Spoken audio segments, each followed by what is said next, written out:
In the previous chapter of the Directory, we began to explore the identity of the catechist. We saw that all of us, by virtue of our baptism, are called to take part in catechesis, whether that be in an informal and spontaneous way, through openly living a joyful Christian life, or in a more formal and structured way within the parish. This is because when we become part of the Church through baptism, we also become part of its mission of evangelization, which includes the call to catechize.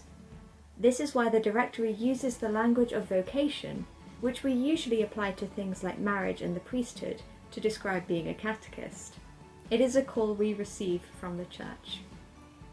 So, we've received our vocation, our calling to be a catechist, through the gift of our baptism. The question now is, how do we make the most of this calling? How do we grow and develop as catechists? The Directory gives the name formation to this process of growth and development. It tells us that the work of formation acts as a transformation of the person who internalizes the evangelical message in such a way that it may be light and guidance for his ecclesial life and mission. It is, we are told, a work of openness to the Spirit of God. So, this work of formation, of being formed as a catechist, is fundamentally God's work, not a human work. It's a work of God that we cooperate with and open ourselves to. Where does this formation take place? It's within our local Christian community, our parish. The Directory describes our Christian community as the womb in which, for some of its members, the specific vocation to the service of catechesis is born and grows. But it points out that it is the place of formation because it is the ordinary environment in which one learns and lives the life of faith. So the Directory here is linking together our formation as catechists with our growth as Christians. The Directory is really keen not to separate out catechesis or catechists from the Church and the Christian life in general. It wants to emphasize that our calling to catechize and our need to grow and mature in our identity as catechists isn't separate from our calling to follow Christ and our need to grow and mature in our identity as Christian disciples. But, nevertheless, there is something distinct about being a catechist, and therefore we can speak of the formation of catechists as being something distinct too. There are specific ways in which we can be formed as catechists, over and above how we grow in our Christian faith in a general sense. This is what the Directory introduces us to next. You may remember that the Directory has given us 3 descriptions of what a catechist is. It said that a catechist is a witness to the faith, a teacher, and an accompanier.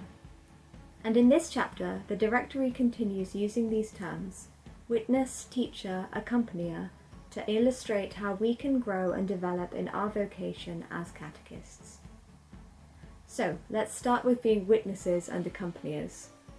How are we called to grow into better witnesses and accompaniers?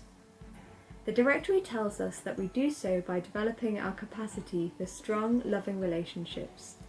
We read, the formation of catechists is careful to reveal and encourage the growth of this relational capacity, which is made concrete in a willingness to live human and ecclesial relationships. We are called to relate to others in a way that is respectful, trustworthy, and protects their fundamental dignity. But as well as cultivating our relationships with other people, we are also called to become better witnesses and accompaniers through nourishing our relationship with God. In other words, our spirituality. In fact, this is what comes first. The Directory points out that formation as a witness and accompanier above all nourishes the spirituality of the catechist, so that his activity springs forth from his own witness of life. We can't pass on what we don't have. So we need to develop our own faith in order to make growing in faith an appealing and desirable prospect. We won't convince anybody that God is love unless we can show forth something of that love in our own personal relationships. But as we've seen, as well as witnessing and accompanying, a catechist is also called to be a teacher. The directory reminds us that while making witness his main virtue, the catechist does not forget that he is also responsible for the transmission of the ecclesial faith. To put it bluntly, we've got to know what we're talking about. We've got to know who Jesus is and how he has revealed himself to us through Scripture and the Church. Therefore, the directory encourages us to take the time to study and explore the truths of the faith, going our way around the history of salvation as recorded in the Old Testament and the New Testament, and in church history. Knowing the creed, being familiar with the liturgy and the importance of the sacraments, the moral life, and prayer. Also having knowledge of what the Church teaches about catechesis. So, watching these videos or reading the directory itself can be seen as part of your formation as a catechist. The directory also outlines the different places we can go to receive this formation. It recommends that a basic level of formation, which equips catechists with the necessary skills to pass on the faith in a structured way, should be available through your parish or diocese. It also recommends that further formation also be available through higher institutes of learning. So, what have we learned from this chapter of the directory? We've learned that we receive formation as catechists through our Christian community, because that's the same place where we grow in our Christian faith in general. We are formed as witnesses and accompaniers by developing our spirituality and our capacity for strong, loving relationships. We are formed as teachers by seeking to deepen our knowledge of the truths of the faith.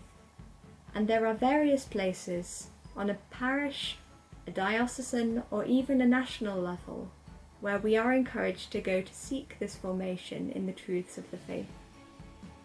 So, with this chapter, we've come to the end of the first part of the directory for catechesis. Catechesis in the Church's mission of evangelization. We've looked at what catechesis is, what a catechist is, and the formation of catechists. In the next part of the directory, we'll be focusing on the process of catechesis.